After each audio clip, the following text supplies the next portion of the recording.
Welcome to EKO201E, Economics. I'm Chris Hannum, and this will be lecture 21 on money growth and inflation. Here we're talking about the relationship between money supply, which we discussed in the previous lecture, and prices. What we'll also introduce is something called the quantity theory of money, this economic model which acts as the basis for what we believe to be the relationship between the supply of money and prices in the economy. First, to point out, when we say the value of money, you might intuitively think that the value of money, say it's a 10 lira note, is obviously 10 lira. That's not exactly what we mean when we say the value of money. We talk about the value of money, we're talking about what you can do with it. And what you can do with money, logically, is to buy goods and services.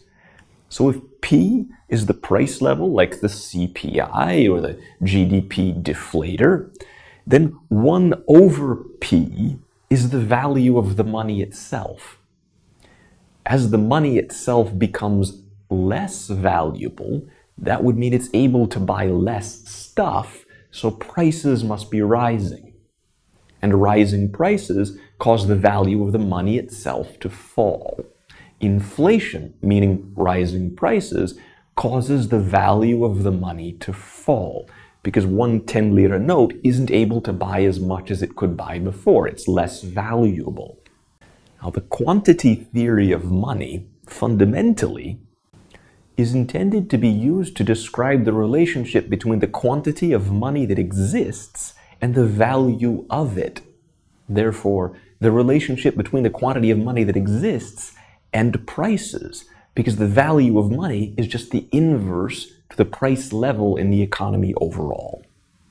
Now, monetary economists assert that the quantity of money that exists is the fundamental determinant of how much money is worth. And what that means is that in the long run, changes in prices, inflation, is fundamentally determined by changes in the amount of money that exists. We'll build a model first using something like supply and demand to explain. What is money supply in this model? Now here we're not just talking about the supply of funds able to be loaned, we're talking about the supply of funds, the supply of money which exists. Now in the real world, money supply is determined by central banks, as well as interactions with the banking system. Now, what we'll assume in this simple model is that that money supply is perfectly controlled by the Federal Reserve, and that we'll set that amount of money that exists as a policy constraint. Now, that means money supply will be fixed, and money supply chosen by the Fed isn't going to vary as prices change. It simply is what it is. There simply is a certain amount of money in existence. Now, for our supply and demand diagram, to look for a supply and demand equilibrium in the market for money, we need to find where money supply, which is fixed by the Fed, intersects money demand. So where does money demand come from? I'd say that money demand comes from people that want to hold money, or want to hold money in a relatively liquid as opposed to illiquid form. If they hold money in an illiquid form, then it isn't factored into M2 or M1 money supply. So, if people want to hold money in a liquid form, why would they do that? Well, we say people want to hold money in a liquid form because they want to make transactions. They want to buy goods and services. The more transactions they want to make, or the more money they need to make those transactions, the more money they would demand. I'd say money demand, in contrast to money supply, isn't something that's determined by the Fed. It isn't a policy variable. Money demand is determined by the price, because if people see higher prices in the market, they will need to hold more liquid money in order to make the same purchases they would have made otherwise. They may not engage in any more transactions, but even if they don't, they will need to use more money for those transactions they're engaging in. So, money demand will increase as the price of money falls. So So as money becomes worth less, the price of money is less, people will need more of it, so they will demand more of it just to engage in all of those transactions, make all of those purchases that they would make.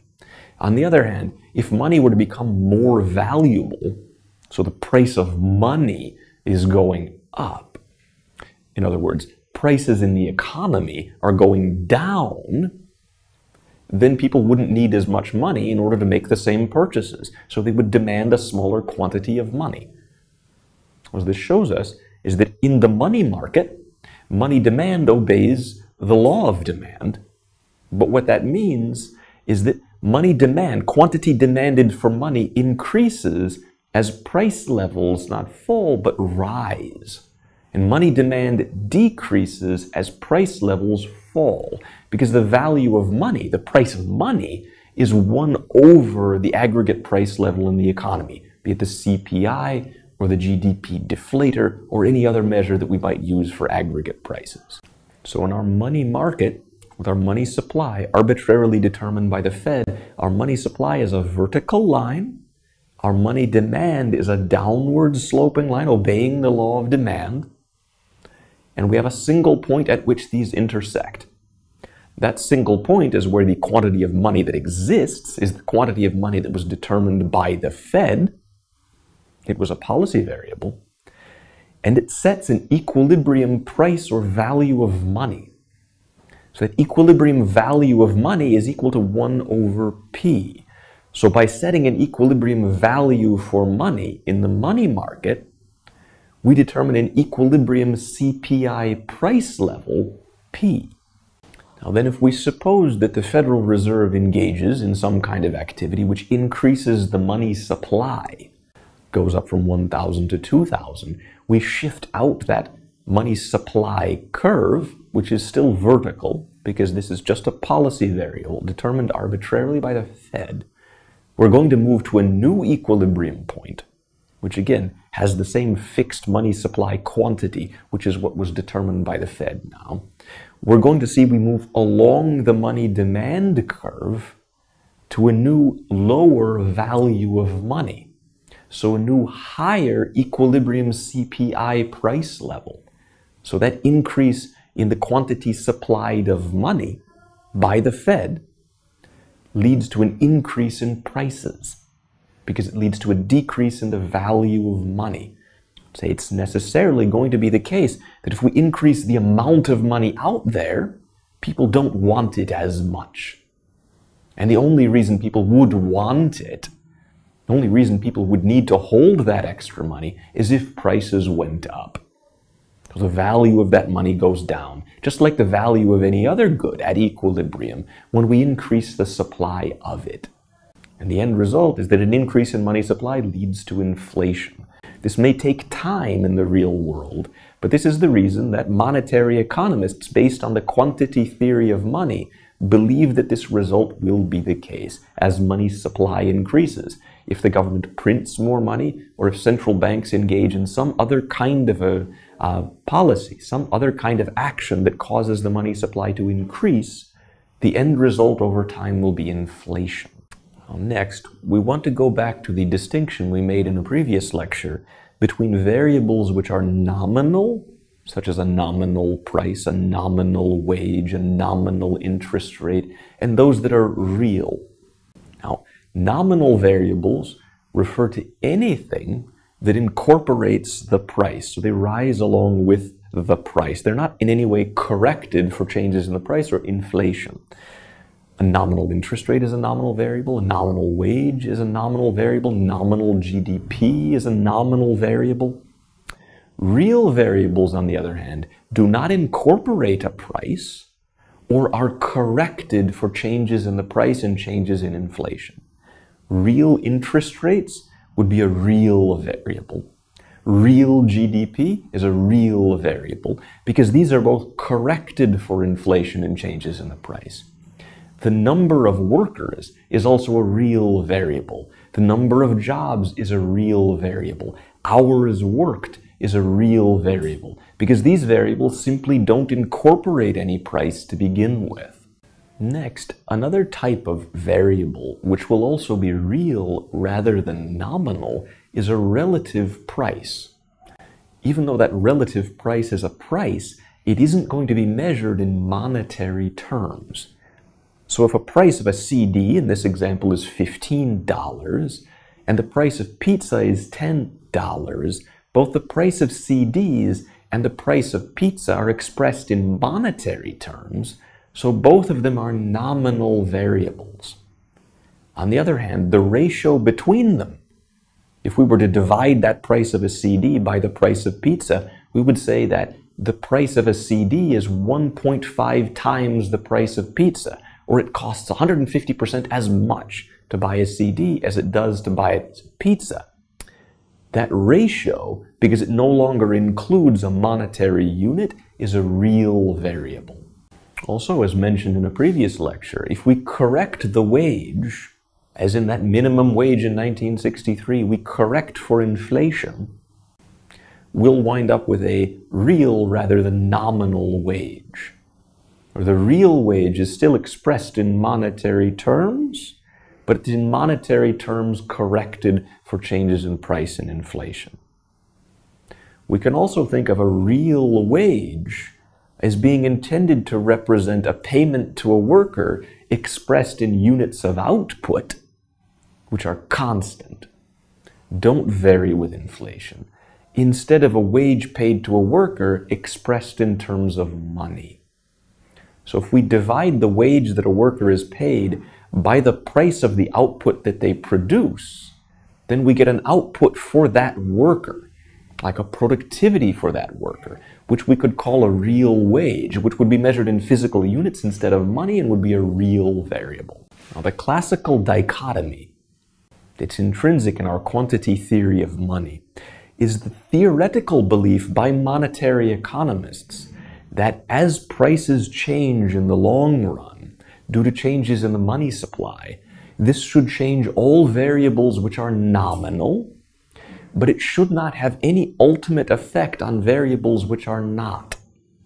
Changing the money supply in monetary theory based on the classical dichotomy, and this separation, would suggest that changes in the money supply change only prices, therefore only nominal variables in the long run. And in the long run, any variable which is real, including real wages, including real GDP growth rates, including relative prices between goods, including the total number of worker hours in our economy, should not be influenced by changes in the money supply. And this basic idea coming from the classical dichotomy that all of these real variables cannot be influenced by changes in the money supply is also termed the neutrality of money in the long run.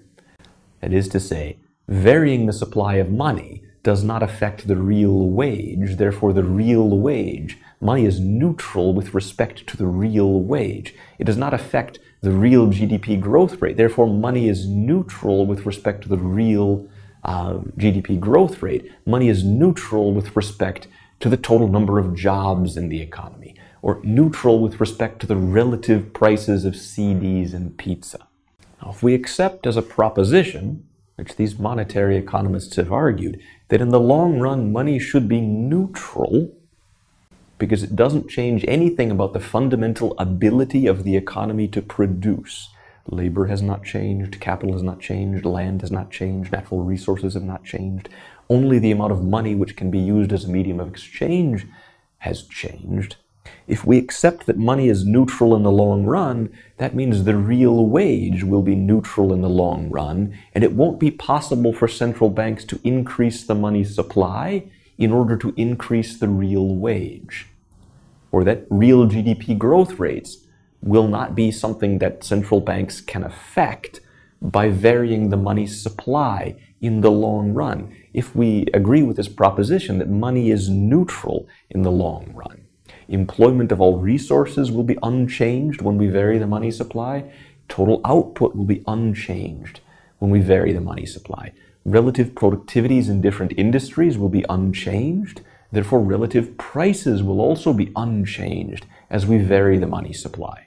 Now, most monetary economists who focus on these kinds of issues do believe, at least theoretically, that in the long run, which may take 10 years, who knows, in the long run, it shouldn't be possible for increases in the money supply to affect real rather than nominal variables. And that the only effect of increases in the money supply in the long run should be changes in prices, therefore changes in nominal variables, which are not corrected for inflation. However, most, if not all, monetary economists agree that in the short run, varying the money supply could lead to changes in real variables, just that these changes would be temporary. So an increase in the money supply might be able to generate a temporary reduction in unemployment, unemployment being a real variable. But they definitely agree that it could not lead to a long-run decrease in unemployment, because unemployment is a real variable, and money they believe to be neutral in the long run. As another term to describe, with respect to our money market, with respect to money supply, we can talk about something referred to as the velocity of money, which refers to the rate at which money is transacted and moves throughout our economy, the rate at which money changes hands. So if we have a certain amount of currency, say 100, and that 100 in currency is used to make 1,000 in transactions, each of those dollars must have been used 10 times. So the velocity of money would be 10. The money would move around, cycle around the economy. The speed at which that money moved through the economy would be 10. If, on the other hand, that same 100 in currency was used to make 2,000 in transactions, the velocity of money must be twice as high. It must be 20 rather than 10. Now, velocity in our economy is relatively easy to calculate. It's the total value of transactions divided by the money supply. The total value of transactions is the price of every good that's sold times the amount of goods that's sold. In other words, price times output, or as we measure them in our whole economy, a price level times real GDP divided by the money supply. That equals the velocity of money. And that's how we would calculate it in our economy. We call velocity V, just like we call money supply M. As our worked example, imagine our economy has one good. Our one good is only corn. And the economy has a certain fixed amount of labor and capital and land such that it can produce a real output of corn equal to 800 bushels. So Y is a real variable. It's measured not in money, but in a quantity of output, a quantity of corn. Suppose V is constant, as economists who've estimated what velocity of money is at various points in time find that it's quite stable. And then if the money supply in 2008, our 1 year here, is 2,000, the price of corn is 5, calculate what velocity was, and calculate what nominal GDP was. Now here, if we've produced a real output, Y, of 800, and the price of each unit of output is $5, then the nominal GDP would simply be $5 times 800, or $4,000. If our money supply is 2,000, then we have $2,000 used for $4,000 in transactions.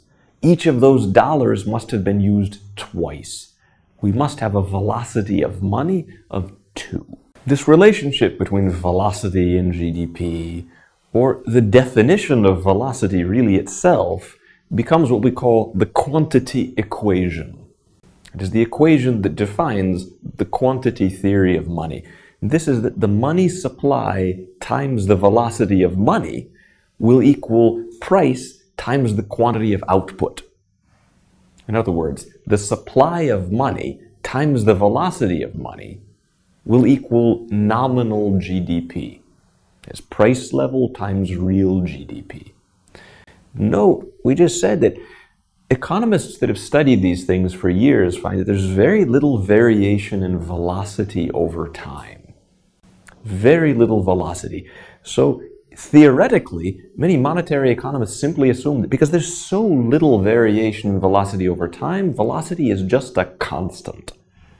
So that money supply then, not money supply times velocity, money supply itself would determine P times Y. So if we increase M, are we then going to increase P, or are we going to increase Y, or are we going to increase both? Now, we'd say based on this theory of monetary neutrality, that real variables in the long run, we believe can't be influenced by the supply of money. Only the value of money itself can be influenced by changing the amount of money.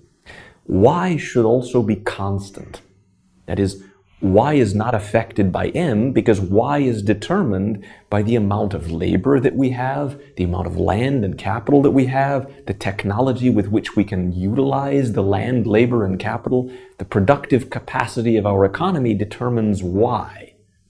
So M, if V and Y are constant, V is constant and Y is exogenous, M simply determines P, and increases in M must simply lead to changes in P, based on the quantity equation defining the quantity theory of money. So for our one exercise again, for our simple worked example, suppose again we have the same economy producing nothing but corn, and the economy has only enough labor, land, what have you, to produce 800 bushels of corn. So Y is 800. It will always be 800 unless land changes or capital changes, because that's all of the corn that the economy can produce. We said that the money supply was 2,000, and we said that the price in 2008 was $5 a bushel. That's a starting point. Next, suppose that as a policy shock, in this market, we have a 5% increase in the money supply caused by the Federal Reserve in this American economy that produces nothing but corn. Now, if we have a 5% increase in money supply becomes 2,100 instead of 2,000. And then what we can do is to calculate with that money supply what nominal GDP must be, what P must be, given that Y itself will not change. As we assume that money is neutral, it can't affect the amount of land that we have or the amount of labor that we have. We're only able to produce 800 bushels of corn in 2009. So, based on our quantity equation, M times V, V we already calculated, we established that it was 2. M times V must equal P times Y. So M times V is now 4,200, 2,100 times 2. So the value of nominal GDP must also be 4,200. If we're producing 800 units and we're selling it for 4,200, the price for each unit, of corn would be 4,200 divided by 800. Now, if we have technological progress in the second example, and technological progress causes Y to increase, it isn't increasing because we have this change in money supply, but it is increasing nonetheless. If that happens nonetheless, then we have a Y of 824, not 800. And then our nominal GDP in 2010 would still be 4,200. But now the price level, the price that we charge for this corn, would now be 4,200 nominal GDP divided by the actual amount of corn that is produced, 824. So, if we imagine that there's no technological change, that 4,200 divided by 800, that's 5.25. That's our new price for corn. And our inflation is 5.25 minus 5 divided by 5, or 5%. Now, our inflation rate, on the other hand, if we do increase the supply, increase the quantity of wheat that we're able to produce, we see now that the price of corn, as 4,200 divided by 824, only rises from 5 to 5.1. So now our inflation rate is 5.1 minus 5 divided by 5, or 2%. Note, we have the same increase in money supply, but we have a smaller increase in the actual price. So no, we mentioned before as one of those principles of economics that it's when the government prints too much money, or when money supply increases too rapidly, that's what leads to inflation. The government could print more money or allow the money supply to increase as fast as the productive capacity of the economy increased, and the only effect would be that prices would be stable rather than falling. If the government were to have kept, on the other hand, the money supply constant, so that nominal GDP needed to remain 4,000, while the productive capability of the economy increased through technology, so we could produce 824 instead of 800 bushels of corn, we would have seen the price of corn actually falling over time, negative inflation. So some of the impact of these increases in money supply, which can come about through printing money, as mentioned in that principle of economics, simply have the effect of causing inflation to be zero instead of negative, or positive and low instead of negative. What macroeconomists are most concerned with, and what we were really talking about when we said in that principle of economics that if governments print too much money, this ultimately leads to inflation, leads prices to rise, is a phenomenon called hyperinflation. Hyperinflation is extremely high inflation, with a threshold set at a 50% rise in prices every month. Not a 50% rise in prices every year, but every month. Now, an increase in prices year on year of 25% may be inflation, substantial inflation. We might not be very happy about it, but it's very far from hyperinflation. Now, hyperinflation really can only come about from the government increasing the money supply much too rapidly, and increasing it much too rapidly in order to pay the government's bills. Not simply because the central bank wants to increase the money supply to stimulate the economy, etc., as we do through normal monetary policy. A 25% inflation rate, or a 10% inflation rate, or a 2% inflation rate can have a variety of different causes, not simply that the government is printing a lot of money in order to spend. There's one relatively recent example of hyperinflation in the real world only a decade ago. You can look at the experience of Zimbabwe, a country in Africa, between 2007 and 2009. Zimbabwe was a country that found itself in this very specific problematic scenario, that the government needed to spend money. That is, they had bills to pay, they had wages to pay, but they didn't have enough tax revenues, and they couldn't borrow money from outside to enable them to pay those bills. And as a last resort, the government of Zimbabwe printed money in order to use to pay wages, in order to use to pay off loans, in order to use to pay for electricity, and all of the other things that governments spend money on.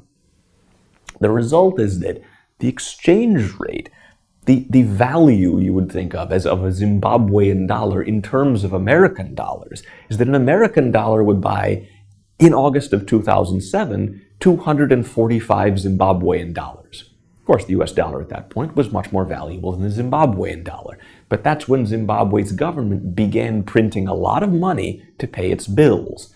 But what it found was that it printed the money to pay its bills, and prices rose. And as prices rose, it needed to pay ever more money for its bills next month. So its bills increased along with the supply of money, forcing the government to print ever larger quantities of money in order to continue to pay those bills.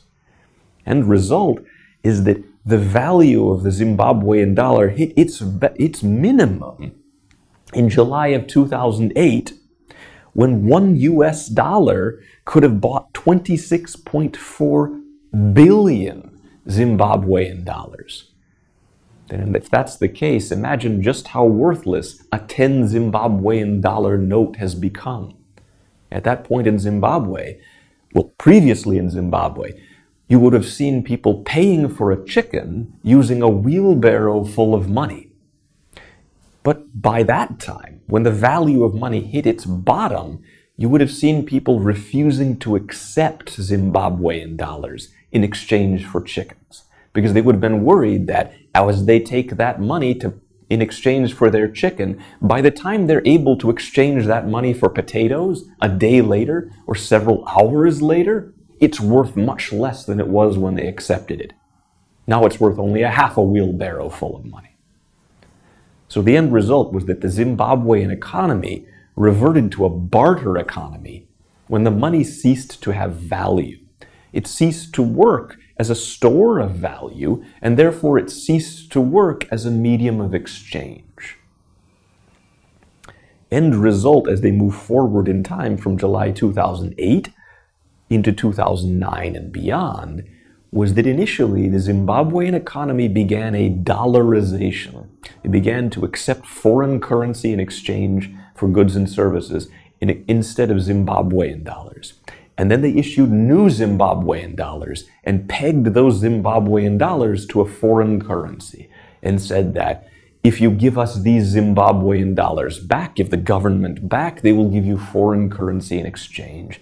And this was necessary over time to stabilize the value of the Zimbabwean dollar at something. But ultimately, it required the introduction of a new currency and pegging it to the value of a foreign currency.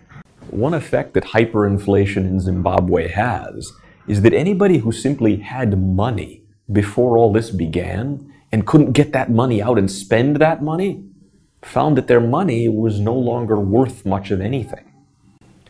When the Zimbabwean dollar was 255 to the US dollar, if you held 1 million Zimbabwean dollars, you could do something with that money. You could buy something of value to you. But by the time the Zimbabwean dollar's value had fallen, such that one US dollar was worth 26.4 billion, 1 million Zimbabwean dollars is worth almost nothing. So those people who had Zimbabwean dollars in storage at some point before found over a year they lost all of their money. This acts like a tax on those people that initially had money, that initially had currency and weren't able to spend it. So when we say that the government is able to, in essence, make money by printing more, it acts like a tax on people who already have money by decreasing the value of their money. So we're taking money away from somebody when we pay the government's bills through printing of money, through what's called seigniorage. We're not taking the money away from no one. It's just a specific type of person, class of person who's currently saving currency. Now, that inflation tax, that doesn't just apply to countries that have hyperinflation. Although in countries with hyperinflation, the inflation tax is so large that the tax takes almost all of the value of money that people have.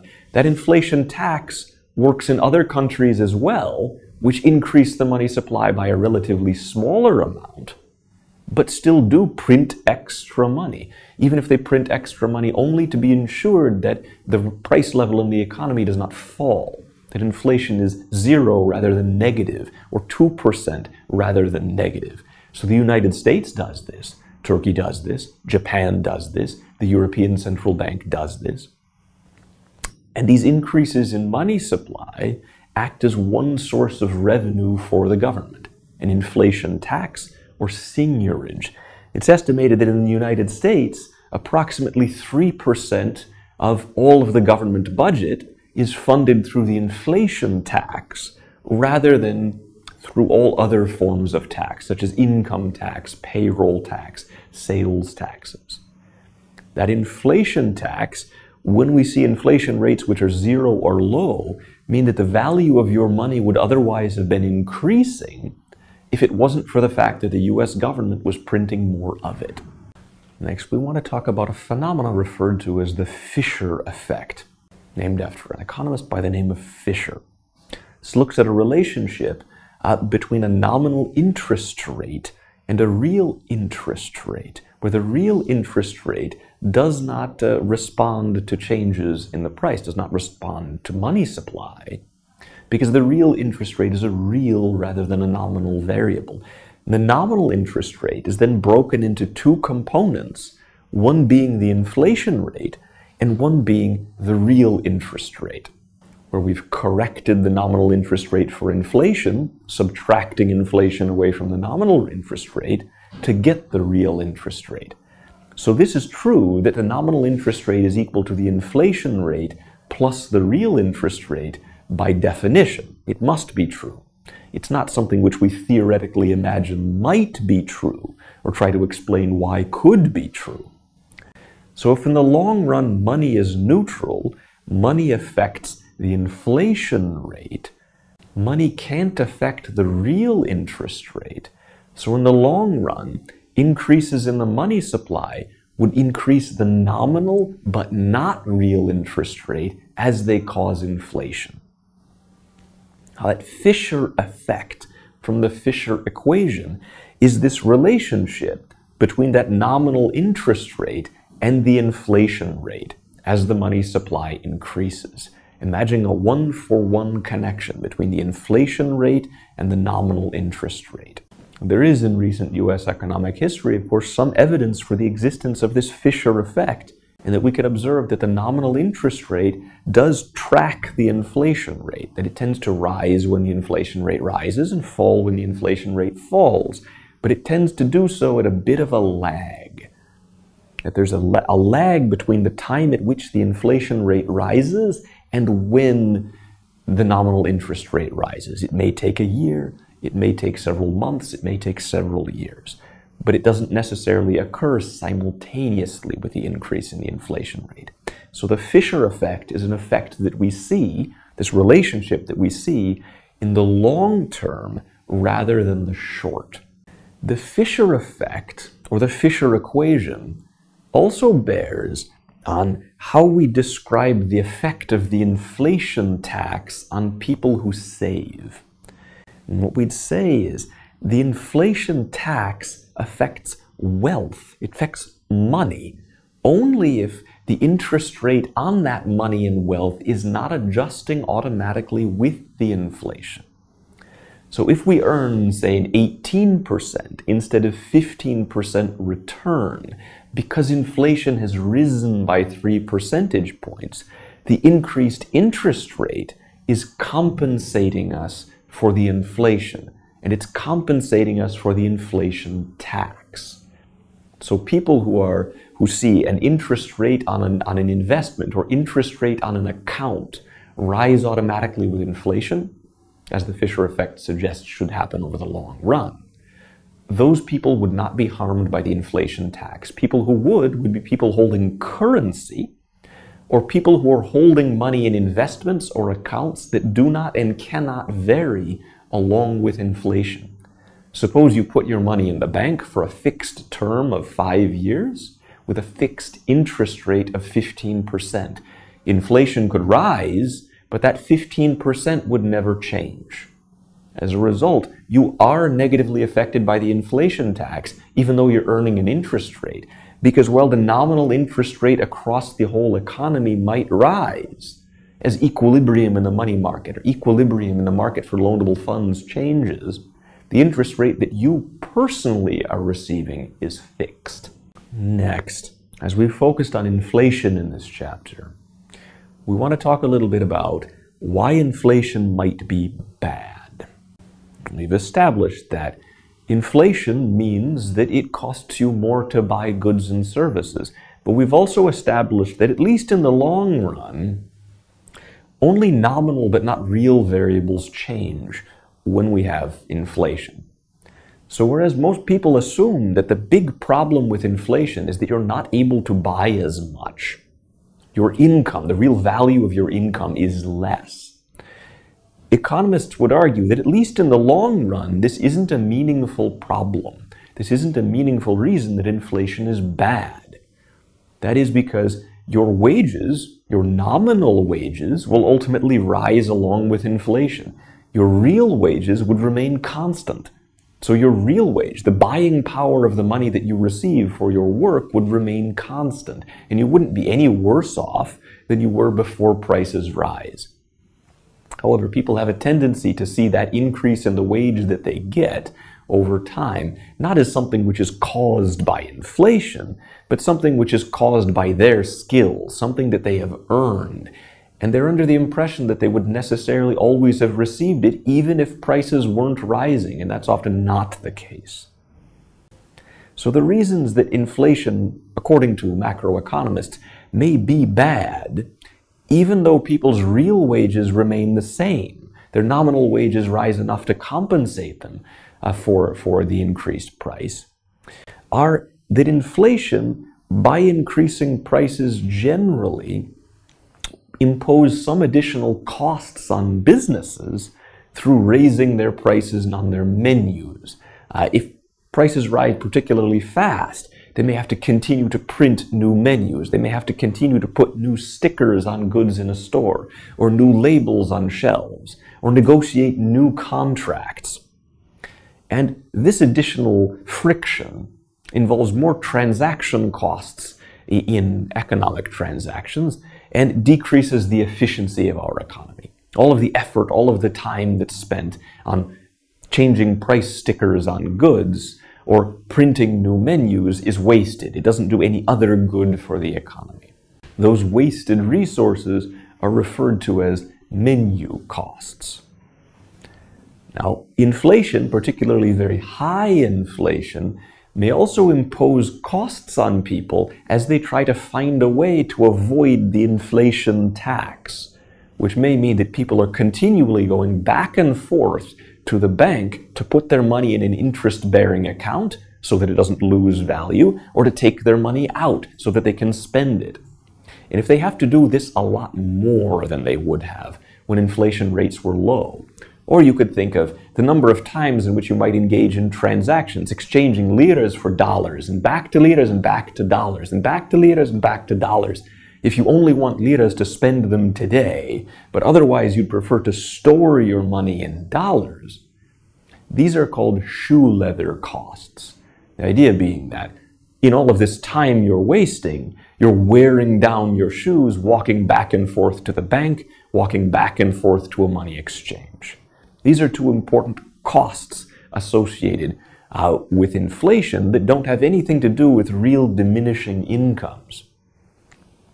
We might also think that if we see relative changes in prices in the economy as we have a rising overall price level in the economy, simply because some businesses raise their prices today, some businesses raise their prices tomorrow, it becomes ever more difficult for individuals to know where things are currently cheap, where things are currently expensive, and how to use their budget most effectively. So this information burden also is one of the important costs of inflation. The last of the categories of reasons that economists believe that inflation is in fact a very bad thing, even though it doesn't do anything to reduce the buying power of income in the long run, is tax distortions. It means that tax rates aren't quite what we think they should be, and that specifically taxes on investment and saving do more to discourage investment and saving than we think they should and otherwise would. That's because in the presence of inflation, taxes on interest income or other forms of rate of return on financial assets, they don't just tax the return on that investment due to the profits of the firm, due to an increase in the real value of that asset. They also tax the inflation component of that nominal interest rate or nominal rate of return. They don't just tax the real. As a result, you wind up paying more tax on interest income, or I should say, you wind up paying more tax on real interest income or real rates of return on investments than you would pay on other forms of income. So as a case in point or worked example, suppose that you have $1,000 and you've put that $1,000 in the bank, and in case one, suppose that we have no inflation and an interest rate that bank will pay you of 10%. In the second case, suppose that the inflation rate is 10%, but the real interest rate is the same, so you'll be paid a nominal interest rate of 20%. So in this case, your deposit would grow from 1,000 to 1,100 in the first case, And in the second case, your deposit would grow from 1,000 to 1,200, but the 1,200 wouldn't be as valuable because of the 10% inflation. The value of that would grow by only approximately 10%. Now, assume that you have a tax rate of 25% on your interest income. That means in the first case, you would pay 25% tax on your 100 interest income, 25 in tax. Now, in the second case, you have 200 in interest income. Now, half of that really just compensates you for inflation. Only half of that is real income, but you pay a tax on all of it. So you pay 50 in tax on 100 in real income. So this feels like a 50% rather than 25% tax. Well, the other thing that we can point out in this example is that paying a tax rate which is so much higher, that tax rate eats away from your after-tax interest rate or rate of return. So that 10% interest rate is your rate of return pre-tax becoming 7.5% rate of return after tax. Now, if instead we have 10% inflation and a 20% nominal return, you still had a real interest rate of 10%, but with a tax that's effectively 50%, your real rate of return with that real interest rate of 10% is only 5%. And one net result is that inflation is bad in part because it causes nominal interest rates to rise, which may discourage some borrowing, of course, but so because it increases the tax burden on savers. It lowers the after-tax real interest rate and discourages some people from saving. And if they save less, there will be less available to invest, so we'll wind up with less investment as well. Now, a special cost of inflation, if that inflation is unexpected, especially if that inflation is unexpected and large, is that some people, as I mentioned, will have entered into contracts, say, to put their money in the bank and earn a fixed rate of return, a fixed interest rate over some period of time. Say it's a certificate of deposit for 2 years. You can't get your money back for 2 years, and they promised to pay you a certain interest rate. If the inflation rate was low, you might have been willing to accept that interest rate. But if the inflation rate were high, you wouldn't have. You would have preferred to spend, or you would have demanded a higher interest rate.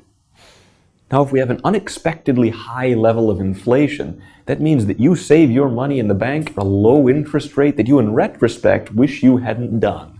But there's nothing you can go back and change.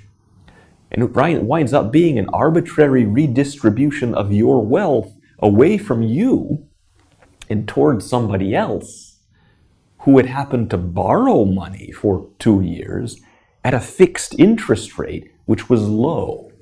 Now, the bank wouldn't have been willing or wouldn't have been able to lend that money out to that person at such a low interest rate if they had known that inflation was going to be high. So it's an arbitrary redistribution of wealth away from the saver and to the borrower when we have sudden and unexpected inflation, positive inflation.